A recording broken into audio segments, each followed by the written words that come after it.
ये शख्स विनायक ताम्रकर भारतीय जनता पार्टी के पदाधिकारी हैं, उच्च पदों पर रहे, लगातार रहे हैं और ये रसूखदार है।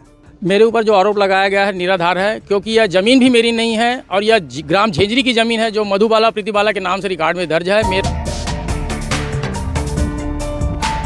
केवल चिट्टा भर नहीं है, चिट्टा से फिर हीरोइन और ब्राउन शुगर सब इसी से बनता है, खसखस भी इसी से बनता है, डोडा इसी से बनता है। ग्राम समोदा का जो सरपंच है अरुण गौतम, वह कभी 150 एकड़ मेरे को कब्जा किया करके ज़मीन आरोप लगाता है, तो कभी ये अफीम की खेती का आरोप लगाता है। सरपंच को दिखाया, सरपंच ने पुलिस प्रशासन को बताया, तब इसका भंडाफोड़ हुआ। यह राजस्थान के लोग उनसे लिए हैं, रेक पे बोलते हैं, और वो रेक पे लेकर के उनकी ज़मीन पे ये कृत्य किए हैं। उसका चिट्टा निकाल लिए गए हैं, कुछ जगह फ्लावरिंग स्टेज में है। तो ये स्थिति यहाँ है पूरा नदी किनारे। अचला राम और विकास बिश्नोई ऐसा नाम आ रहा है। और आपकी ज़मीन आप किसको?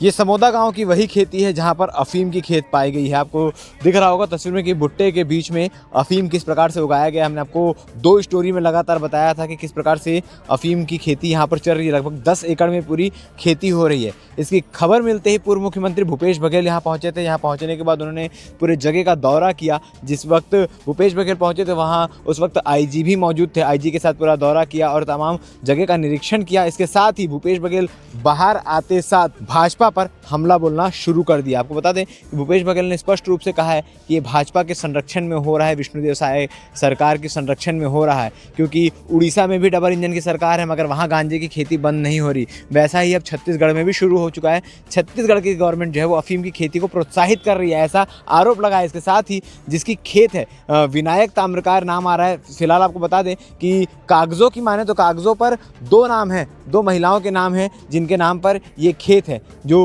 मधुबाला ताम्रकार और प्रीतबाला ताम्रकार, और ये दोनों जो है वो विनायक ताम्रकार की बहनें बताई जा रही है। विनायक ताम्रकार के बारे में आपको बता दूं कि भाजपा में कई सारे पदों में वो रहे हैं। उनके फेसबुक या सोशल मीडिया हैंडल में अभी भी किसान मोर्चा का जिक्र है कि किसान मोर्चा के वो पदाधिकारी हैं। आपको बता दें कि भाजपा के इतने बड़े पद में होने के बावजूद इस प्रकार का आरोप रखना काफ़ी गंभीर है। और इस पूरे मामले का खुलासा किस प्रकार से हुआ ये भी बात भूपेश बघेल ने बताई। उन्होंने साफ तौर पर कहा है कि होली के बाद जब होली के लिए लकड़ी बिनने और चनाबूर तोड़ने जब यहाँ पर बच्चे आए तो बच्चों ने अलग प्रकार के फूल और फल देखे और उसका फोटो खींचकर सरपंच को दिखाया। तब सरपंच ने जाना कि यहाँ पर ये तमाम चीज़ें हो रही है।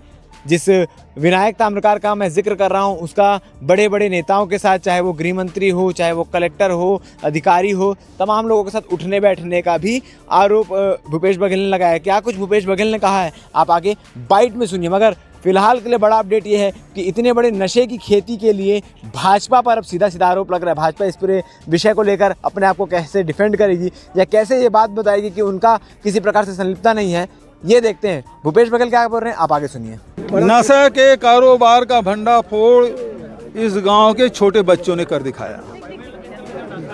उन लोगों ने पकड़ा, वो लकड़ी इकट्ठा करने आए थे होलिका दहन के लिए, और यहाँ चना भी लगा हुआ है तो चना खोरा भी खाते हैं।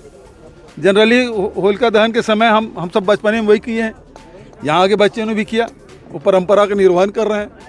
लेकिन देखा कि नए प्रकार के फूल और फल लगे हुए हैं जो उन्होंने कभी नहीं देखा था, उसे फ़ोटो ले ली, वीडियो बना लिए, सरपंच को दिखाया, सरपंच ने पुलिस प्रशासन को बताया, तब इसका भंडाफोड़ हुआ।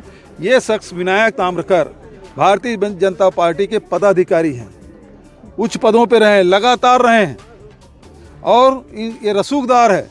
सांसद, विधायक, कलेक्टर के बगल में बैठने वाले लोग, इसका अप्रोच इतना है कि गृह मंत्री के यहाँ से फ़ोन आता है और यहाँ के सरपंच की गिरफ्तार करवा देता है। अभी कुछ दिन पहले 15 तारीख की गिरफ्तारी हुई, रात को 8 बजे उसकी गिरफ्तारी होती है, जेल में डाल दिया जाता है। तो कितना रसूखदार है इससे पता चलता है। आपने जाके देखा है, क्या भ्रमण किया, क्या कुछ देखा? लगभग 10 एकड़ में होगा, उससे भी अधिक हो सकता है। पूरा लगा हुआ है, कहीं पे वो चिरा लगा हुआ है, उसका चिट्टा निकाल लिए गए हैं, कुछ जगह फ्लावरिंग स्टेज में है। तो ये स्थिति यहाँ है, पूरा नदी किनारे ये जाल फैला हुआ है और इसका नेटवर्क कहाँ कहाँ है, इसकी प्रोसेसिंग कहाँ हो रहा है, क्योंकि केवल चिट्टा भर नहीं है, चिट्टा से फिर हीरोइन और ब्राउन शुगर सब इसी से बनता है, खसखस भी इसी से बनता है, डोडा इसी से बनता है। इसका कोई चीज़ खराब नहीं जाता, सब चीज़ उपयोग में आता है नशे के। कितना खतरनाक मानते हैं? पूरा समाज खासकर जो तरुणाई है वो नशे में डूब रहा है। मोदी के सरकार में, विष्णु की सरकार में अब तो पहली बार है कि अफीम की खेती है पकड़ा गया। एजुकेशन हब कहा जाता है दुर्ग को, इस प्रकार से मिलना किस अब क्या जो ये हम लोग सुन रहे थे कि स्कूल के बगल में जो चिट्टा बिकता है, नशा की सामग्री बिकता है, तो उत्पादन तो यही हो रहा है और सबसे ज़्यादा यही नशा का कारोबार हो रहा है। पूरे हमारी जवानी बर्बाद कर रहे हैं लोग। जांच की मांग हो कि न्यायिक जांच किया जाए? इसकी पूरे उच्च स्तरीय इसके जांच होनी चाहिए और दोषी व्यक्ति के खिलाफ कड़ी कार्रवाई होनी चाहिए। और जो इसका नेटवर्क फैला हुआ है तो पता नहीं कहाँ है, इसका खुलासा होना चाहिए, उसकी कार्रवाई होनी चाहिए। मेरे ऊपर जो आरोप लगाया गया है निराधार है, क्योंकि यह ज़मीन भी मेरी नहीं है और यह ग्राम झेंझरी की ज़मीन है जो मधुबाला प्रीतिबाला के नाम से रिकॉर्ड में दर्ज है। मेरा गांव ग्राम समोदा है, बगल में जो ज़मीन है वो मेरी है, विनायक ताम्रकार के नाम से मेरे रिकॉर्ड में दर्ज है और यह मेरी ज़मीन है। और यह आरोप जो लगाया गया है वह निराधार है, क्योंकि ग्राम समोदा का जो सरपंच है अरुण गौतम, वह कभी 150 एकड़ मेरे को कब्जा किया करके ज़मीन आरोप लगाता है, तो कभी ये अफीम की खेती का आरोप लगाता है। यह निराधार आरोप है और इसके बारे में मुझे कोई जानकारी नहीं है। आरोप तो लगाए हैं लेकिन आपके खेत के जस्ट पीछे जो है वो खेती हो रही थी, इतने वर्षों से हो रही थी, तो आपको जानकारी नहीं मिल पाई। आरोप तो लेकिन कहीं ना कहीं सत्य दिख रहा है, आप पर नहीं, लेकिन वहाँ खेती तो हो रही थी। देखिए, जो खेत में मक्का लगा हुआ है और गेहूं लगा हुआ है, उसके बीच में अगर वो चोरी छुपे कोई अगर लगा करके देख रहे हैं, उसकी जानकारी हमें नहीं है। हम छत्तीसगढ़ के किसान हैं, हम सिर्फ धान चना गेहूं को जानते हैं। अफीम क्या होती है और अफीम की खेती कैसे होती है इसके बारे में हम जानते ही नहीं। कौन उगाया इसको लेकर? अचला राम और विकास बिश्नोई ऐसा नाम आ रहा है। और आपकी जमीन आप किसको? यह राजस्थान के लोग उनसे लिए हैं, रेक पे बोलते हैं, और वो रेक पे ले करके उनकी ज़मीन पे ये कृत किए हैं। यह जानकारी अभी पुलिस विभाग द्वारा आई है। किसने रेक पे लिया हुआ है उसका? क्या नाम आया उसका? में दिए हैं? यह तो ग्राम समोदा का वो है, क्या बोलते हैं, किसान, उसको दिया हूँ मैं। पार्टी से आपको निष्कासित कर दिया गया है? पार्टी मेरे दिल में है भारतीय जनता पार्टी, अगर निष्कासित कर दिया तो कोई बात नहीं, मुझे निष्कासन की अभी कोई जानकारी मुझे नहीं मिली है। लेकिन जानकारी ये दिया जा रहा है, गांव के सरपंच बता रहे हैं, ग्रामीण बता रहे हैं कि वो उसमें खेती आप ही करते थे, आप ही के द्वारा करवाया जाता था, तो उस पर क्या सोचते हैं? निराधार आरोप है ना।